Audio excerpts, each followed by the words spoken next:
Bonjour à tous. Aujourd'hui, nous naviguons de plus en plus avec notre iPad. Celui-ci a beaucoup d'avantages. En effet, on retrouve sur les iPads beaucoup d'applications pratiques, relativement bon marché, et si nous voulons recevoir les informations classiques de nos instruments, comme le vent ou la profondeur, nous avons besoin d'un convertisseur. Ce convertisseur permet de récupérer les données qui se trouvent sur votre réseau NMEA et de l'envoyer en Wi-Fi, afin de le récupérer sur votre iPad ou votre téléphone ou simplement un PC. J'ai choisi le convertisseur de chez Actisen. Bien sûr, il existe d'autres marques qui fonctionnent sur le même principe, mais celui-ci a l'avantage de posséder une carte mémoire pour enregistrer tous les datas.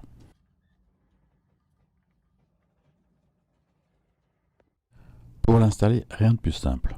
Il suffit de le brancher directement sur votre réseau NMEA. Avec un seul câble du réseau NMEA, votre appareil sera branché et recevra tous les datas.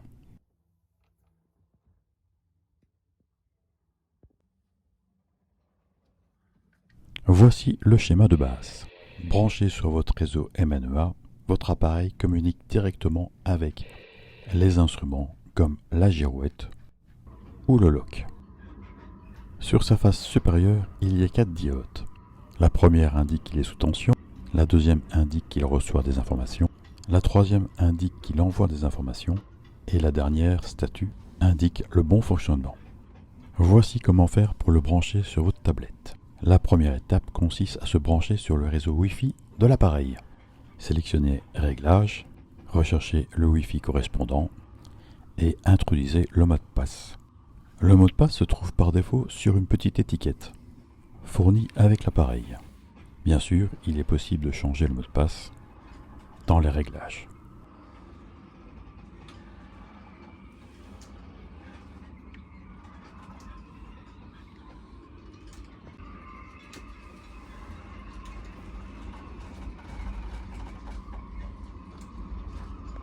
Pour la deuxième étape, consiste à ouvrir votre navigateur habituel, comme Safari, Chrome, et dans la barre de l'URL, vous tapez l'adresse du routeur.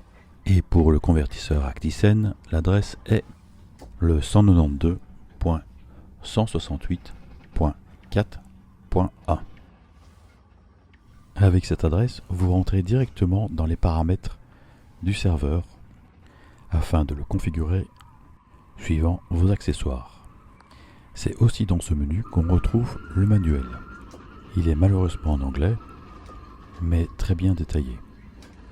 Dans ce manuel, on vous explique comment changer les passwords, comment faire une mise à jour de votre appareil, et surtout comment configurer votre serveur pour qu'il puisse communiquer correctement avec votre iPad. Voici un rapide aperçu du programme. La roue dentée permet de rentrer dans les settings afin de régler comme compte de l'administrateur. À défaut, l'username est admin et le password admin aussi. Bien sûr, il est possible de changer le password.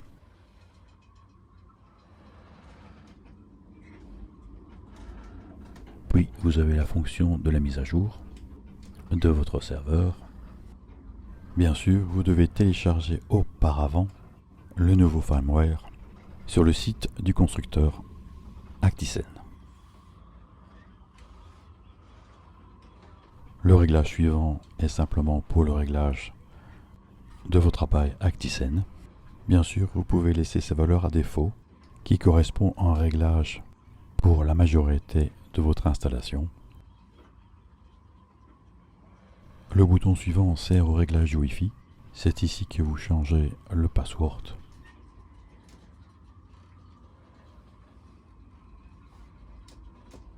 Le réglage du data center est le plus important. C'est ici que vous pouvez régler les 3 serveurs disponibles suivant votre protocole accepté par votre programme et configurer le port de sortie. Le réglage suivant est destiné au réseau MEA 2000. Puis vous avez les réglages du client-serveur, bien sûr si vous disposez d'une connexion Internet sur votre bateau.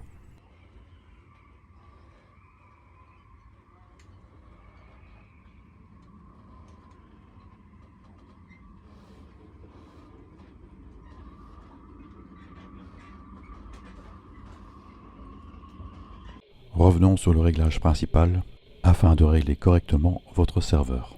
Vous avez la possibilité de régler 3 serveurs différents. La première colonne consiste au format. La deuxième colonne consiste à la direction. Vous avez 3 choix possibles: double direction, seulement réception ou simplement émission. La troisième colonne consiste au protocole de communication. La majorité des programmes fonctionnent avec le protocole TCP. Et la dernière colonne consiste à régler le port de communication qui est par défaut 16001. Maintenant que votre convertisseur est correctement réglé, regardons comment celui-ci communique avec les programmes. Et je commencerai par l'application Navionic. Cette procédure fonctionne aussi bien pour votre téléphone que sur votre tablette. Pour configurer l'application, vous devez entrer dans le menu et sélectionner Appareil couplé. Dans le coin supérieur droit, appuyez sur le plus pour coupler un nouvel appareil et puis en bas, ajouter un appareil.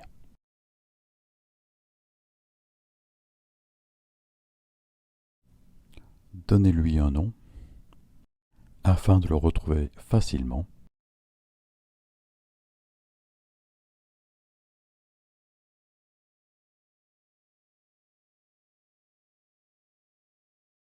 Sur la deuxième ligne, tapez l'adresse du serveur qui est toujours 192.168.4.1.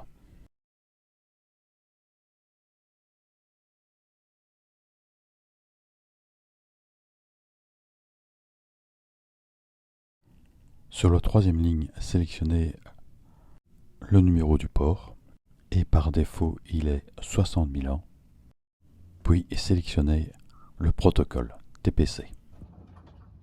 Bien sûr, c'est identiquement les mêmes réglages pour l'iPad. Dans le menu, on retrouve appareil couplé et on constate que l'appareil Actisen est actif et il reçoit 3 éléments: le sondeur, l'AIS et le GPS. On peut constater que ça fonctionne très bien. Je reçois la position du GPS sur un iPad dépourvu de puce GPS. Je reçois aussi les informations AIS avec toutes les données correspondant au bateau sélectionné.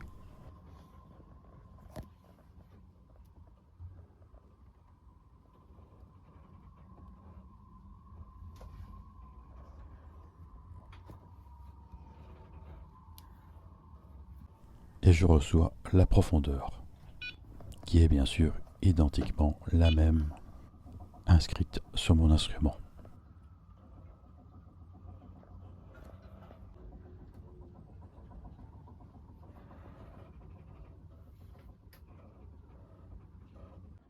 Je vous fais une démonstration sur un autre programme qui s'appelle MeetWiFi.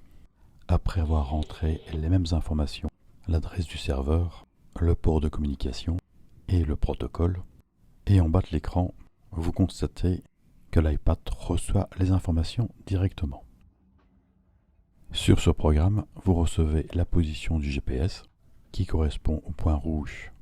Vous recevez aussi les informations AIS représentées par les triangles bleus, mais vous recevez en plus les indications sur le vent, la vitesse du bateau et l'information du cap. Et bien sûr, vous recevez l'information de la profondeur en pieds ou en mètres. Voici l'exemple de 2 programmes, mais bien sûr, il existe bien d'autres programmes qui sont compatibles avec le convertisseur. Je vous remercie d'avoir regardé cette vidéo jusqu'au bout. Je suis heureux de vous annoncer que nous avons dépassé les 1000 abonnés sur la chaîne. Merci à tous et continuez de vous abonner. À bientôt.